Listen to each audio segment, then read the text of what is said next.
ಸಾಂಸ್ಕೃತಿಕ ಸಿರಿವಂತಿಕೆ, ಸಾಹಿತ್ಯ ಪರಿಭಾಷೆ, ಧಾರ್ಮಿಕ ಶ್ರದ್ಧೆ, ಸಾಮಾಜಿಕ ಕಳಕಳಿ, ಪಾರಂಪರಿಕ ಭವ್ಯತೆಯನ್ನು ತನ್ನ ಒಡಲೊಳಗೆ ಬೆಸೆದುಕೊಂಡಿರುವ ಕರಾವಳಿ ತೀರದ ಕಡಲ ಅಲೆಗಳನ್ನೇ ತನ್ನ ಹೆಗಲ ಬಿಳಿಯ ಶಲ್ಯದಂತೆ ಹೊದ್ದುಕೊಂಡು ಕಂಗೊಳಿಸುವ ಊರು ಕೋಟ.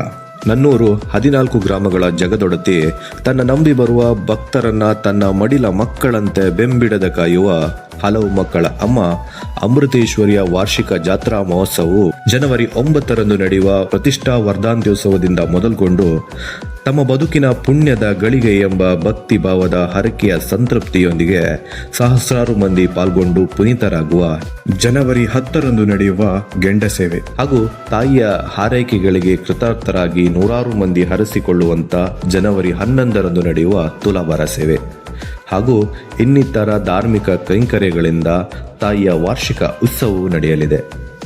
ಜಾತ್ರಾ ಮಹೋತ್ಸವದ ಹೊನಲಿಗೆ ಸಾಂಸ್ಕೃತಿಕ ಬಣ್ಣದ ಸಿಂಗಾರವೆಂಬಂತೆ ಕಾಲು ಶತಕಗಳಿಂದ ಸಂಗೀತ ಹಾಗೂ ನಾಟ್ಯ ತರಂಗಗಳಿಂದ ಸಿಂಗರಿಸಿ ವೈಶಿಷ್ಟ್ಯಪೂರ್ಣವಾಗಿ ಆಯೋಜನೆಗೊಳ್ಳುವ ಅಮೃತೋತ್ಸವ ಹಬ್ಬದ ಸಡಗರದ ವೈಭವವನ್ನು ಸಾಂಸ್ಕೃತಿಕವಾಗಿ ಹೆಚ್ಚಿಸಿದರೆ ಯುವ ಜನಮನದ ಖುಷಿಯ ಕನಸುಗಳನ್ನು ಅಂದವಾಗಿ ಕಟ್ಟಿಕೊಡುವಲ್ಲಿ ನಮ್ಮೂರ ಹಬ್ಬ ಎನ್ನುವ ಸಾಂಸ್ಕೃತಿಕ ಸಡಗರ ಹಬ್ಬದ ಅಂದವನ್ನು ಹೆಚ್ಚಿಸುವುದರೊಂದಿಗೆ ಇನ್ನಷ್ಟು ಹಲವು ಬಗೆಯ ವಿಶೇಷತೆಗಳಿಂದ ನೋಡುಗಮನವನ್ನ ತಣಿಸಲಿದೆ. ನೋಡಬನ್ನಿ ನಮ್ಮೂರ ಜಾತ್ರೆಯ ಸೊಬಗನ್ನು.